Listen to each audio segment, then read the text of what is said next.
Very good morning to all. My name is Adesh. With my YouTube channel, Phone Classes. My subject is accountancy. So, dear all, this is a channel on which the student can get free education for free classes of 12th class accountancy as well as 11th class accountancy as per the CBSE syllabus and up to the each and every point, up to the mark where the student will get the marks, where the student can lose their marks. So each and every point related to a problem we discuss on this channel, not to clear the topic only. We tell to student regarding the marks, regarding the marking scheme, regarding the each and every point where the student will get the marks as per CBSE. Okay, so dear students, today's our topic is that where a person is as a manager in the firm and after completion the year that person want to participate in same partnership firm as a partner. So related to that, we have one problem. So now we are going to discuss this one.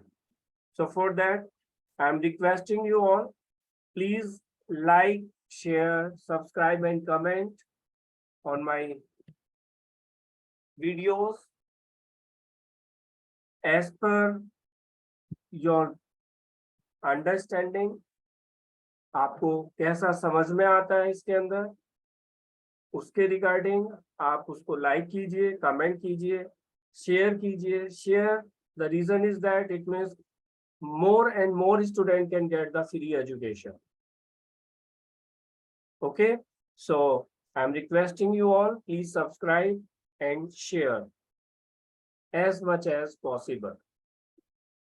So now I am coming on the topic, that is when a person was a manager and later he become a partner. So related to that, we have one problem. So student, now we are starting to read the problem and then we will discuss each and every point. So in this question, in this problem, A and B are partners sharing profits in the ratio of 2:1. Okay, A और B partner हैं और वो 2:1 में अपना profit share distribute करते हैं. They decided to admit C, their manager, as a partner from 1st April 2017. So student, here this is a important point. Most of students, what happened, confused related to this one. They want to admit as a he was a manager, but now as a partner. Now they want to admit as a partner when? From 1st April 2017. Okay, giving him 1/5 share of profit. और उसको 1/5 जो profit sharing ratio है वो उसको देने के लिए बोला जाता है फर्म में. सी वाइल मैनेजर, सी जब मैनेजर था, was getting a salary of ₹50,000 per annum. उसको मैनेजर के रूप में उसको सैलरी मिलती थी. कितनी मिलती थी? 50,000 per year, not per month, per year. एक साल में 50,000 रुपए की उसकी सैलरी होती थी. उसके बाद क्या कहते हैं? Plus a commission of 10% of the net profit. और उसको साथ में कमीशन भी मिलता था 10% का. किस चीज पर मिलता था ये कमीशन? कि कमीशन मिलता था, नेट प्रॉफिट आफ्टर वाली सिचुएशन है यहाँ पर, after charging such salary and commission. Okay, salary को माइनस करने के बाद और कमीशन की आफ्टर वाली सिचुएशन में ये उसको नेट प्रॉफिट पर कमीशन 10% दिया जाता था। It was also agreed that any excess amount which she received as a partner means कि अगर कोई भी एक्स्ट्रा अमाउंट, ज्यादा अमाउंट सी रिसीव करता है जब वो पार्टनर बन जाता है, अगर जब वो मैनेजर था उसको मैनेजर के रूप में सपोज 10 रुपीज मिलते थे, लेकिन अब वो एज ए पार्टनर है उसको 11 रुपए मिलते हैं, तो इट मीन 1 रुपया एक्स्ट्रा मिल रहा है, 1 रुपीज एक्सेस है उसके लिए, तो उस 1 रुपीज के रिगार्डिंग ये बात कर रहे हैं। तो we also agree that any excess amount which C receive as a partner over is salary and commission, वही चीज मैनेजर के रूप में उसको सैलरी और कमीशन मिल रहे थे, उसके बाद will be borne by A. It means in this question guarantee concept is also included. It means उस डेफिशिएंसी को या जो एक्सेस अमाउंट सी के लिए है वो ए पे करेगा। Okay, will be borne by A उसको पे करेगा इंडिविजुअली, बी पर कोई इफेक्ट नहीं होने वाला। Profit for the year ended 31 March 2018। Dear students, सबसे पहले जरूरी है इस चीज को समझना कि हम लोग ऐसा कर क्यों रहे हैं इस क्वेश्चन के अंदर। देखिए, कब ये प्रॉफिट दे रखा है हम लोगों को, 31 मार्च को दे रखा 2018, कितना है 6,44,000। कब दे रखा है, before payment of salary and commission, means before salary and commission, जो सैलरी और कमीशन है उनसे पहले ये अमाउंट दे रखा है। अब बिफोर सैलरी और कमीशन अगर ये है तो इट मीन्स यहाँ पर अभी नेट प्रॉफिट कैलकुलेट नहीं हुआ है, इस बात का ध्यान रखें आप लोग। यहाँ पर अभी नेट प्रॉफिट कैलकुलेट नहीं हुआ है और इन्होंने इंफॉर्मेशन में भी प्रॉफिट ही लिखा है, नेट प्रॉफिट नहीं लिखा है। Prepare profit and loss appropriation account, इसको भी प्रिपेयर करना है, प्रॉफिट लॉस एप्रोप्रिएशन को भी प्रिपेयर करना है। तो प्रॉफिट लॉस एप्रोप्रिएशन अकाउंट अगर हम डायरेक्ट भी प्रिपेयर करते हैं तो उससे पहले हमारे लिए कुछ चीजें जरूरी है। क्या जरूरी है, वो कैलकुलेशन करना। So dear student, one thing I want to tell you first, ये जो हमारा सी पर्सन है ये 1 अप्रैल 2017 से इसको बोला है पार्टनर बनाने के लिए। Are you understanding, understood this one? कब बोला इसको, 1 अप्रैल 2017 को इसको एज ए पार्टनर बनाने के लिए बोला है। इस डेट में इसको पार्टनर बनाने के लिए बोल रहे हैं। Am audible? Yes sir. ठीक है, अब यहाँ पर 1 अप्रैल को बना रहे हैं, लेकिन जो प्रॉफिट है वो कब दे रखा है, 31 मार्च 2018। इसका मतलब यहाँ पर हम लोगों को इस टाइम पीरियड के बीच में ध्यान रखना है। तो इस टाइम पीरियड के लिए यहाँ पर इस डेट पर, आज की डेट में हम हैं, तो इस डेट में हम लोगों को प्रॉफिट गिवन है, तो इससे पहले पार्टनर को 1 अप्रैल तक के रूप, 1 अप्रैल से 31 मार्च तक के लिए उसको कितना एज ए मैनेजर रिसीव होना चाहिए था, कितना रिसीव हुआ होगा, ओके, और उसको कितना एज ए पार्टनर रिसीव हुआ होगा। तो यहाँ पर हम कैलकुलेशन कर लेते हैं। When C as a when C as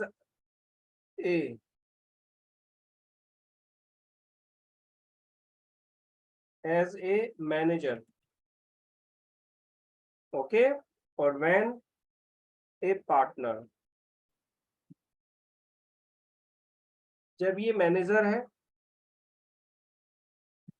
तो इसको कितना अमाउंट मिल रहा है, और जब ये पार्टनर है तो इसको कितना अमाउंट मिल रहा है। तो डियर स्टूडेंट, फर्स्ट जब ये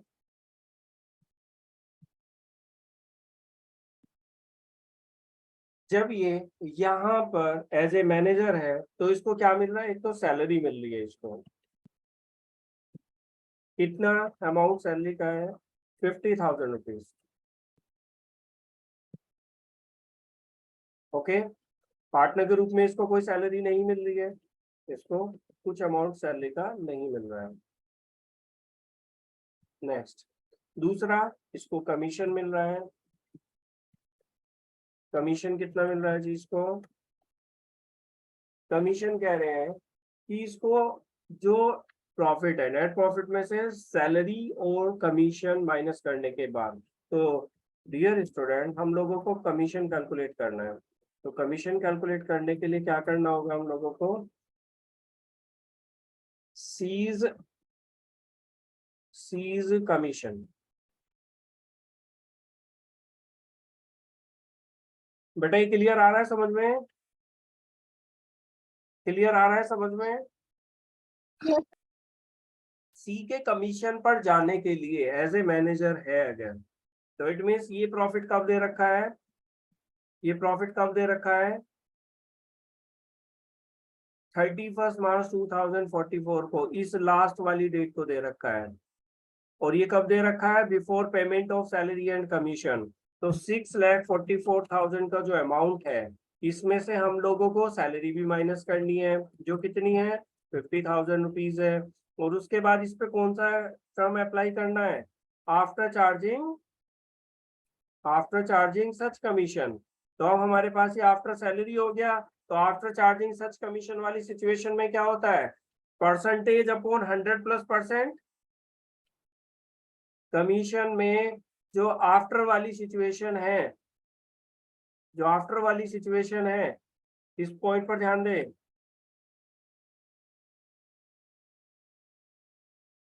यहाँ पर ये आफ्टर वर्ड जो हाईलाइट किया हुआ है, इस आफ्टर वर्ड पर ध्यान दें। तो आफ्टर वर्ड वाली सिचुएशन हमें अप्लाई करनी है। तो आफ्टर वर्ड वाली सिचुएशन में क्या होता है, परसेंटेज अपॉन 100+10। ओके, 100+% हम लोग प्लस करते हैं, एम आई राइट और नॉट, एम आई राइट और नॉट? Yes sir. ठीक है, कैलकुलेट करेंगे, 50,000 माइनस करेंगे, कितना आएगा, 5,94,000 मल्टीप्लाई 10/110। इससे कैलकुलेट करेंगे तो इट मीन 11 से डिवाइड कर दे डायरेक्ट, 11 से डिवाइड करेंगे, 5 जा एंड देन 4 जा, तो इट मीन 54,000। और इसका अमाउंट एज ए कमीशन कितना आता है, 54,000 रुपीज। यहाँ पर इसको कोई कमीशन नहीं है पार्टनर को। Any doubt, any doubt? No sir. No.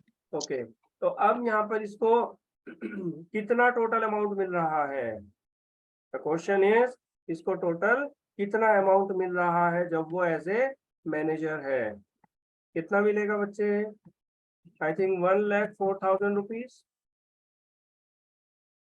1,04,000 rupees जब वो एज ए मैनेजर है फर्म के अंदर। एम आई राइट और नॉट? Yes sir. ठीक है, तो इसको 1,04,000 रुपए का अमाउंट मिलता है। लेकिन as a partner, as a partner उसको क्या मिल रहा है, एज ए पार्टनर उसको क्या मिल रहा है, प्रॉफिट। प्रॉफिट, प्रॉफिट में कितना शेयर है उसका, यस बेटा, प्रॉफिट में कितना शेयर है उसका, कितना शेयर है प्रॉफिट में,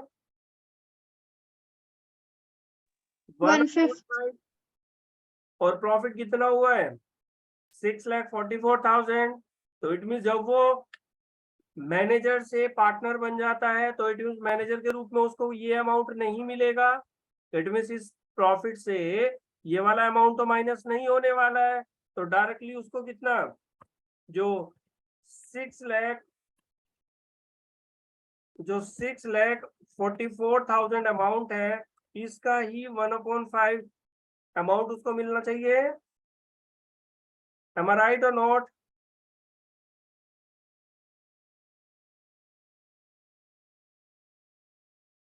Is it clear or not? बेटा tell me fast.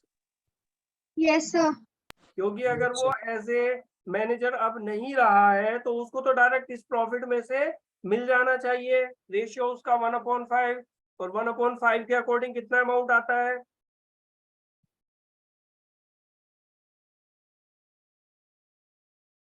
5 से डिवाइड करेंगे 1,28,800। Any doubt? No, sir. ठीक है। अब उसको जब मैनेजर था तब तो उसको 1,04,000 मिलते थे। अब वो एज ए पार्टनर है, उसको कितना मिलता है? 1,28,800 रुपीज। तो इसमें एक्सेस अमाउंट कितना हुआ? C's excess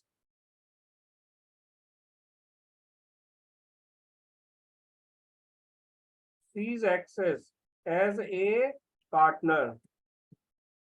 as a partner कितना एक्सेस है? 1,28,800 minus 1,04,000। Any doubt? No, sir. कितना अमाउंट है एक्सेस? 24,800 माइनस करेंगे तो हम लोग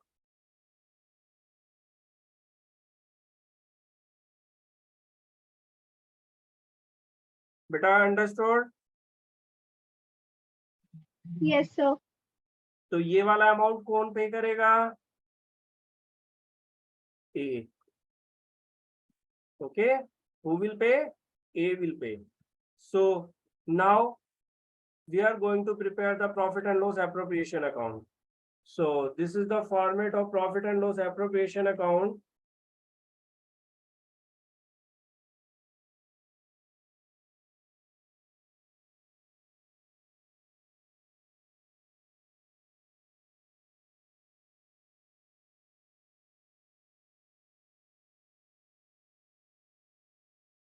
Profit and loss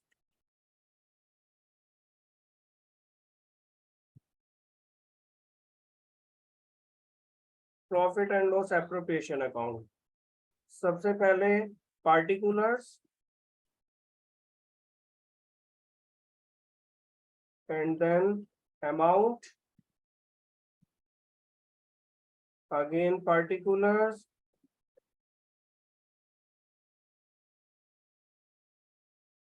and then amount. ठीक है, सबसे पहले प्रॉफिट ट्रांसफर कर दें इधर की साइड में बाय, किस नाम से करेंगे? Profit and loss account. How much profit?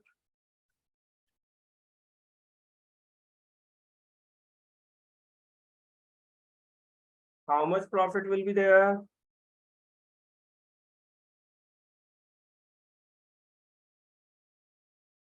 कितना profit?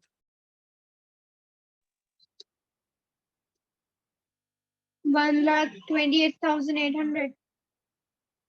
1,28,800 Y?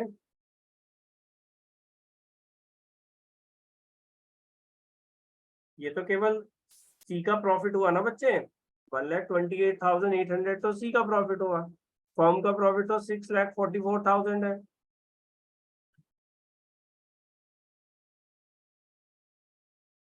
Am I right or not? Yes, sir. Am I right or not? तो इट मीन्स प्रॉफिट कितना है? 6,44,000 है टोटल जो डिस्ट्रीब्यूट होना है। चलिए जी, तो it means 6,44,000 amount is that which has to distribute among the partners. 6,44,000 amount से प्रॉफिट को डिस्ट्रीब्यूट करने में भी हम लोगों को ध्यान रखना है। तो it means divisible profit. So divisible profit के अंदर ए ए और बी को किस रेशियो में अमाउंट डिस्ट्रीब्यूट होना था और कौन सा अमाउंट डिस्ट्रीब्यूट होना था? यस बेटा।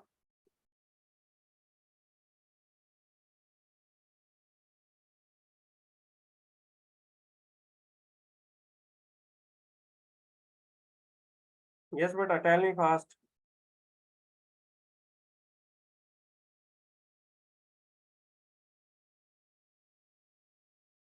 देखिए, यहाँ पर हमारे पास 6,44,000 रुपए का प्रॉफिट है। एज ए मैनेजर इसको 1,04,000 रुपए मिल जाता है। ऐसे 1,04,000 रुपए मिल जाता है। तो इट मीन्स यहाँ पर जो ए और बी के बीच में डिविजिबल प्रॉफिट था वो 6,44,000 माइनस 1,04,000।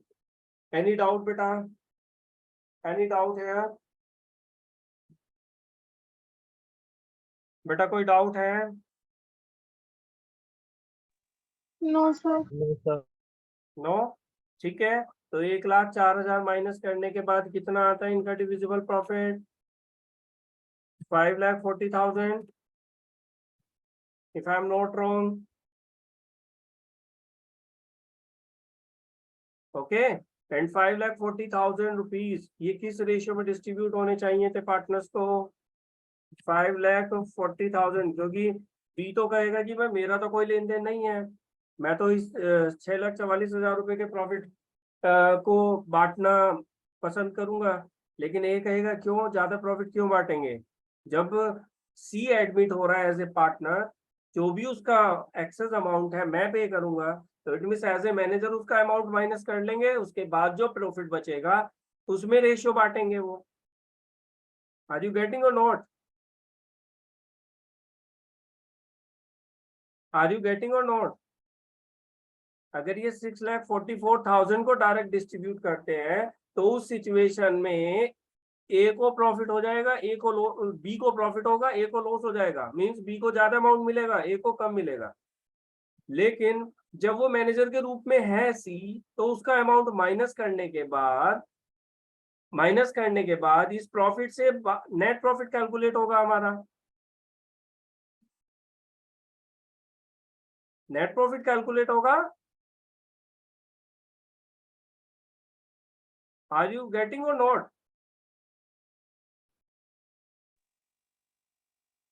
नेट प्रॉफिट कैलकुलेट होगा और उस नेट प्रॉफिट को ही तो ये डिस्ट्रीब्यूट करेंगे।